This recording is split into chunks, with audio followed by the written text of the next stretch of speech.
Hello, this is Allie Tapley. Hello, Dr. Risner. I wanted to just send over my critical inquiry answers for questions 2 through 4 through video. I just thought it would be easier to understand because I'm having a hard time grasping exactly what I want to express and share through words. So, sorry my work is a little bit late. It's just been kind of a crazy couple weeks. My son, who I know, I think you know, he's on the autism spectrum. He's been having some really bizarre new symptoms, which have kind of come out in the form of seizures. So he's actually getting referred and seeing a neurologist, and we're going to be doing some pretty big testing in the next couple weeks for him. So I just wanted to kind of share that with you. And also, if you need any documentation of that, I can give you documentation. So like I was saying, you had asked in our critical inquiry, what is going well? And I shared that through words. Microsoft Word document, and then it says, what have you had to change? And I think at this point where I am a little bit torn and I'm also struggling is, how am I going to get my course and everything that I want to do out there for my participants in a timely manner, so that I can actually have active participants. Because as of right now, I do not have any active participants. Because I'm still going through the motion of doing my class through Thinkific, which is right here on the website. As you can kind of see, I've already started my branding. In addition to, I've already gone into different curriculums on this website that I've chosen. So you can see that the class is going to be the course that I'm wanting to market to my participants is Dance and Autism, and really focusing on not the therapeutic side of it, but just how dance and autism can bring another element of wellness and therapy, but not actually as a dance therapist. I'm not going to be teaching them as a dance therapist. I'm teaching them as a teaching artist and expertise as a mom. So my biggest thing that I think I've had to change is I'm not getting my curriculum and lesson plans onto my website quick enough to be able to answer some of these questions. For example, where am I spending my time with participants was your third question, and I'm not spending any time with participants right now, which has kind of made me think I need to maybe tweak and redesign what I'm wanting to do with my experiment just a little bit more, just get it a little bit more detailed. So therefore, what I know I've already talked about having a Facebook group. This is not a Facebook page. Pages and groups are completely different. Their purpose is completely different. So my group, this is just an example. I did start a group, but I'm wanting to kind of get more clarification and an okay from you. Is my group would be a closed group, which you can see up here. This is a group that I'm in, that I'm a member of. So it's called the Sensory Parenting Encouragement Group.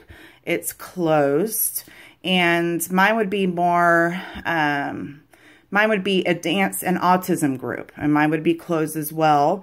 This is where I would have members, so you would have to actually get accepted to be in this group. Not everybody can see and participate and that sort of thing.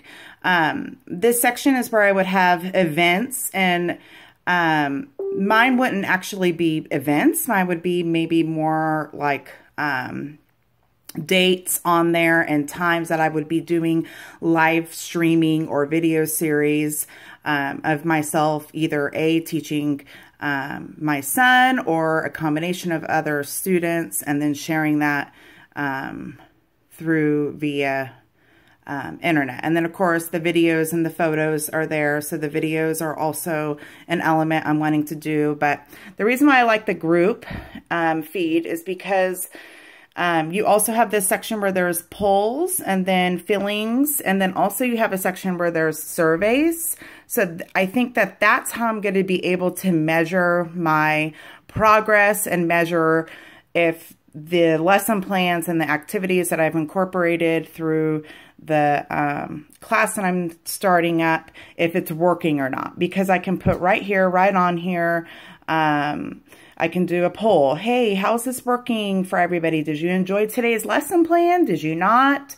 Did your, child that you're working with find it, get excited? Did they like it? Did you see it working? And that's kind of the area where I would be measuring for my participants. So, which makes me kind of come down to the last question, just questions for myself right now, because it's going to be too much to have an entire curriculum within the next, couple days to be able to have active participants.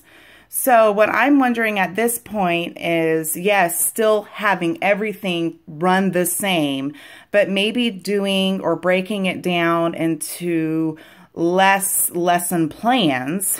That makes sense. When I came up with my my experiment at the course module 1s and 2s and 3s, and my experiment, I had a bunch of lesson plans incorporated into this course that I wanted to offer to my participants. But I'm wondering maybe if I should just pick one lesson plan and just really hone in on that for the duration of the course, and also set up a group such as this so I can be able to get those participants. I can see, I can know, I can witness and be able to measure if, okay, did this one lesson plan work for you? Did it work for your kids? Did it work for your students, etc.?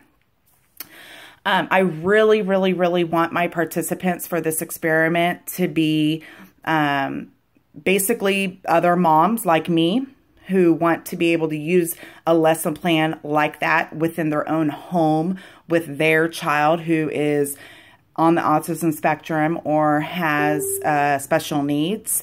And I also want it to be for other dance teachers that maybe want to incorporate a dance class one day for kids with special needs.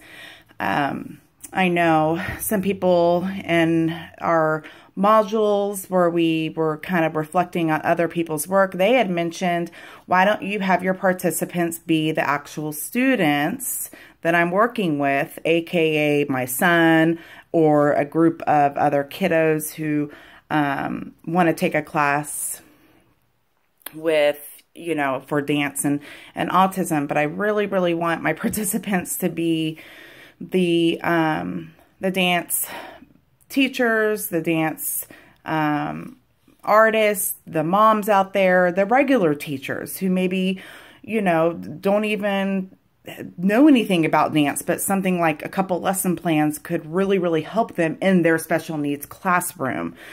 So that's kind of where I'm at right now. And just the questions that I have for myself is, I think I was thinking way too big because that's usually what I do. And then I have to hone it back down way, way, way, way, way big time because I think way too much. And I think that's where I get really caught up in different things. So at this point, I'm wondering if this area, because I'm already on curriculum number 3, if I just stop going with the rest of the curriculums, I focus on one lesson plan, which would probably be, sensory processing and just doing different things like that within the lesson plan.